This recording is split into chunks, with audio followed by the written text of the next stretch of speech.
හානි වී ඇති ව්‍යාපාරික ගොඩනැගිලි සඳහා හානි පූර්ණය ව්‍යාපාර ගොඩනැගිලි හානි වෙලා තියෙනවා. හැබැයි එක එක ප්‍රමාණයෙන් තියෙන්නේ. ඒ වගේ යම් තක්සේරුවක් අපිට අවශ්‍ය වෙනවා. ඒ නිසා ඒකකයකට උපරිම ලක්ෂ 50 දක්වා හානි පූර්ණ දීමනාවක් දෙන්න අපි කටයුතු කරනවා. ලක්ෂ 50 දක්වා ව්‍යාපාරය නැවත ආරම්භ කරන්න, ගොඩනැගිල්ල නැවත ආරම්භ කරන්න.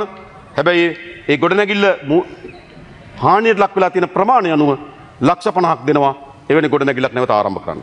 ඊළඟ ආපදා බලපෑම හේතුවෙන් පූර්ණ වශයෙන් හානි සිදු වී ඇති පදිංචි වීමට නොහැකි නිවාස සඳහා නව නිවසක් ඉදි කර ගැනීමට ලබා දෙනු ලබන දීමනාව.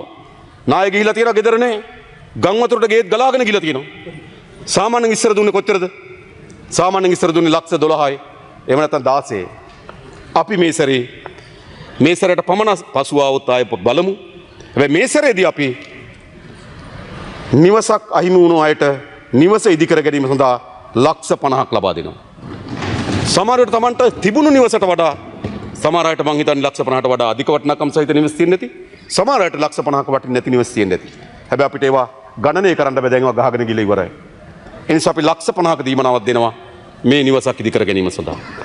ඉඩමක් නැත්නම් දැන් ලක්ෂ 50ක් දීලා නාය ගියපු කෙනාට ඉඩමනේ. ඉඩම නැත්නම් මොකද කරන්නේ?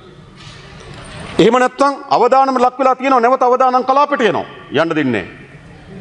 අපි උපරිම මා දැන් දාගෙන තියෙන අවදානම් විශේෂම කලාපවල මේ සෙනසුරාදා ගිහිල්ලා ඒ පළාත්වල රජ ඉඩම් තියනවද කියලා හොයනවා. මම හෙට නුවර නේද? හවස අපි මාතලේ යනවා. ඊට පස්සේ අපි නුවරඑළිය බදුල්ල යන කල්පනා කරනවා.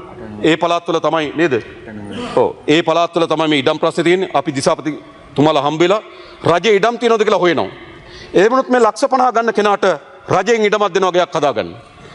රජයෙන් ඉඩමක් දෙන්න ඉඩම් නැත්නම් ලක්ෂ 50 දක්වා දීමනාවක් දෙනවා. ගේ හදන්න දීපු ලක්ෂ 50ට අමතරව ඉඩමක් මිලදී ගැනීම සඳහා ලක්ෂ 50 දක්වා දීමනාවක් ලබා දෙනවා. ඔවුන් සුරක්ෂිතව යලි පදිංචි කිරීම අපේ රජයේ වගකීම ලෙස සැලකෙන නිසා. අර්ධ වශයෙන් හානි වූ පිළිසකර කර ගැනීම සඳහා ගෙවුණු ලබන දීමනාව. ආපදාවට ලක් වෙලා තියෙනවා. මුළු බණින්ම නිවාස විනාශ වෙලා නැහැ. දැන් ප්‍රතිසංස්කරණය කරගන්න පුළුවන්. ඔව් ඉඩමයි ගේ දෙකම ගියා නම් රුපියල් කෝටියක් හම්බ වෙනවා. එක්ක ලක්ෂ 50යි ඉඩම මිලදී ගන්න ලක්ෂ 50යි එක්ක ලක්ෂ 50යි ආණ්ඩුවෙන් ඉඩමයි.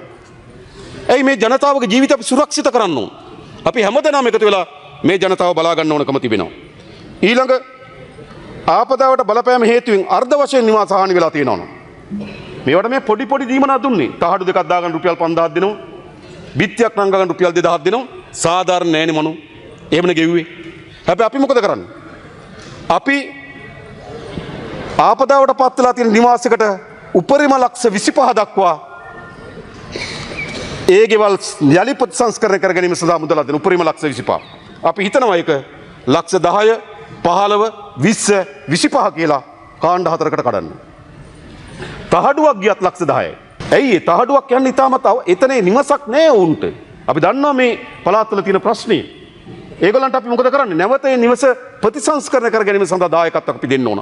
හිටපු තැනටම නෙවෙයි අය ගේන්න ඕන. හිටපු තැනට වඩා ටිකක් උඩට අපි අය ගේන්න ඕන.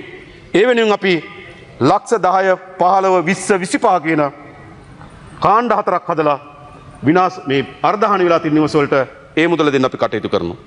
ඊළඟ අපි ආපදාවට ලක් වෙලා මිය ගිය අයට මේක මුදලින් තීන්දුව කරන්න බෑ. නමුත් අපි ලක්ෂ 10ක දීමනාවක් ලබා දෙන්න තීරණය කළා තිබෙනවා. ලක්ෂ 10ක් මිය ගිය අයගේ ඥාතීන් වෙනුවෙන්.